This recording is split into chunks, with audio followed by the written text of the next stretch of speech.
उहाँको सहयोगले नेपाल मगर सङ्घ जिल्ला समन्वय समिति नवलपरासी हजुर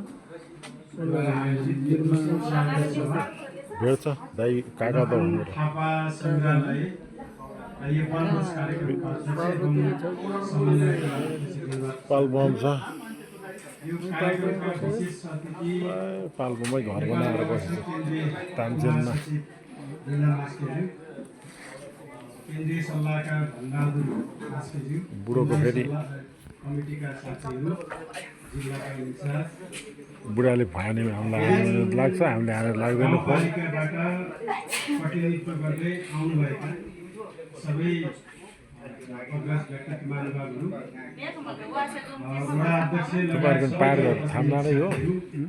पनि थामकै यो हाम्रो कताको मेरो त यही सही गर्यो नि पुरानो के पुरानो ब्रान्डको चाहिँ हाम्रो अध्यक्ष आउनुभएको र मञ्चमा उपस्थित सबै दाजुभाइ दिदीबहिनीहरू सर्वप्रथम यो आज हाम्रो दोस्रो साधारण सभामा अध्यक्ष लगायत सचिव कोषाध्यक्षज्यूले आफ्नो प्रतिवेदन पेश गरिसक्नुभयो त्यसमा धेरै लामो जानुपर्ने छैन अब अन्तिममा केही निर्णयहरू अघि अध्यक्षजीले प्रस्ताव राख्नुभएको प्रस्तावहरूमा त्यो निर्णयमा जान मात्रै बाँकी छ अरू केही होइन म लामो कुरा गर्न केही दिन चाहँदैन धेरै साथीहरूले धेरै कुरा गरिसक्नुभयो आज हामी नवलपुर जिल्लाको यो कावासिटी नगरपालिका पोखरचारको यो हाम्रो नेपालको प्रथम शहीद लखन थापाको स्मारकसँगै आज हामीले हाम्रो मगरहरूको एउटा पहिचान एउटा हाम्रो संस्कार हाम्रो संस्कृतिको एउटा पहिचानको हाम्रो घुमाउने घर अथवा हामी मगरनीहरूको एउटा सङ्ग्रहालयको हामीले शिलान्यास गऱ्यौँ अनि यी सबै कुराहरूको निम्ति हामी नवलपुरमा बसोबास गर्ने हामी मगरनीहरूले यो कुरालाई हामीले के बुझ्नुपर्छ भनेदेखि मैले पनि गर्न सक्छु मैले गरेर देखाउन सक्छु म गर्ने कुरामा म सक्षम छु भन्ने कुराको हामीले आँट लिएर हामी अगाडि बढ्यौँ हामी गर्न सक्छौँ त्यो ठ्याक्कै कहाँनिर तपाईँको के लाग्छ भने जिल्लाभरिको जनसङ्ख्या हेर्दा ब्राह्मणको जनसङ्ख्या हेर्दा क्षेत्रीको हेर्दा दलितको हेर्दा राम्रो घरले एउटा त्योभन्दा धेरै लेभलमा उठेको हाम्रो राम्रो मगर घर अनि त्यसको मैले दाइ घर पऱ्यो तर सामाजिक रूपमा हेर्दा राजनीतिक रूपमा हेर्दा हामी अरू जातिभन्दा अलिक सानो पछाडि परेको हुन्छ जस्तो मलाई त्यो लाग्छ उता घर त हुने र अहिलेको परिवेशमा हामीले गैडाकोटमा हेऱ्यौँ बुलिङटारमा हेऱ्यौँ डेढगाउँमा हेऱ्यौँ भने गेट सुनदेखि लिएर विनय त्रिवेणीसम्म हामीले हेऱ्यौँ भने हाम्रो चारवटै गाउँपालिका र चारवटै नगरपालिकामा हाम्रो बाहुल्यता रहेको पालिका हो तर यसमा हामी राजनीतिक रूपबाट हामी प्रतिस्पर्धा जाने कुरामा रह्यौँ भने हामी एकदम न्यून छौँ हामी कम छौँ त्यही भएर हामीले यो सामाजिक रूपमा पनि हाम्रो आफ्नो चाहिँ सक्षमतालाई हामीले देखाउनुपर्छ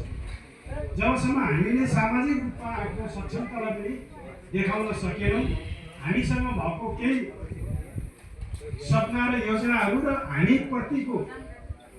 जुन इतिहास हो त्यसलाई हामीले समाजमा उजागर गर्न सकेनौँ भने हामी ओझेलले हामी सबै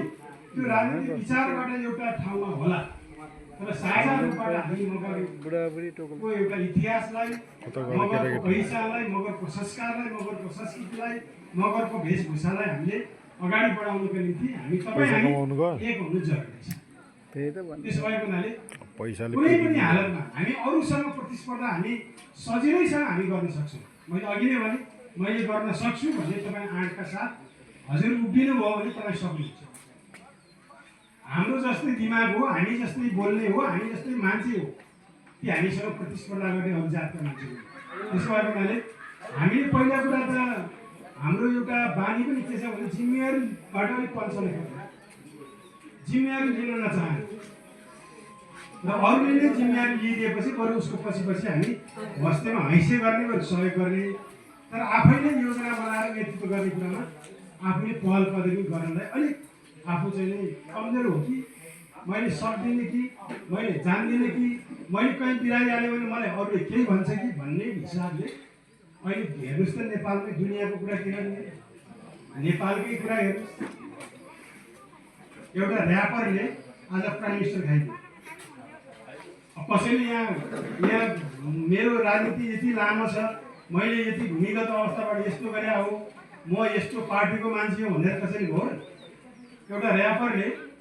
प्राइम मिनिस्टर हानिदियो। ऊ सफल कति हुन्छ भन्ने कुरामा त्यो भोलि भविष्यले बताउने कुरा, भोलि इतिहासले लेख्ने कुरा हो। आज वर्ल्डको चाहिँ एउटा इतिहासलाई हेर्ने भने टप 10 भित्रको एउटा प्राइम मिनिस्टरमा पर्न जान्छ बाले। तर अहिले पुरा सुकुम्बासी उठाएर मान्छेलाई चिल्ली बिल्ली बनाइदिएको छ। चुपचाप भण्डी छाप भनेको थियो, मान्छेलाई अहिले बोल्न नै ओक्ल्नु भएको छ। यस्तो छ परिस्थिति। त्यसो भएको हुनाले अब भयो नि त, हुने मान्छेलाई त अब भयो। अब उसको अधिकारको कुरालाई उसले गर्छ, कतिसम्म गर्छ अब हामी हेर्दै जान्छौँ। तर योभन्दा पनि अझै हामीले राम्रो गर्न सक्छौँ, हामी सक्षम छौँ, हामीले जनतालाई अझै धेरै राम्रो सेवा पुर्याउन सक्छौँ भन्ने कुराको योजना चाहिँ हामी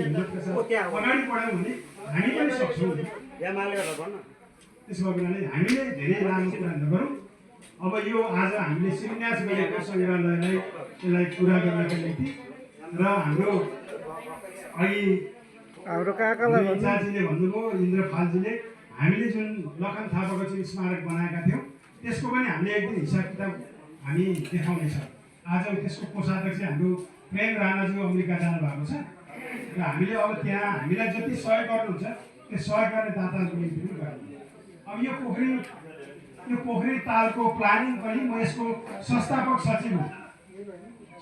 सचिव हो। यही हिसाबबाट एउटा हामीले गुरु योजना बनाएर यसमा बनाएका छौँ। अहिले मलाई दुःख लाग्छ कि यो पोखरी तालमा एउटा यस्तो समिति छ तर एकदम जबरजस्ती हिसाबबाट एउटा मगरले चाहिँ जाकी जा त्यहाँ बस काम गर भनेर धकलेर गललार धकलेर चाहिँ त्यो समिति राख्नु पर्छ।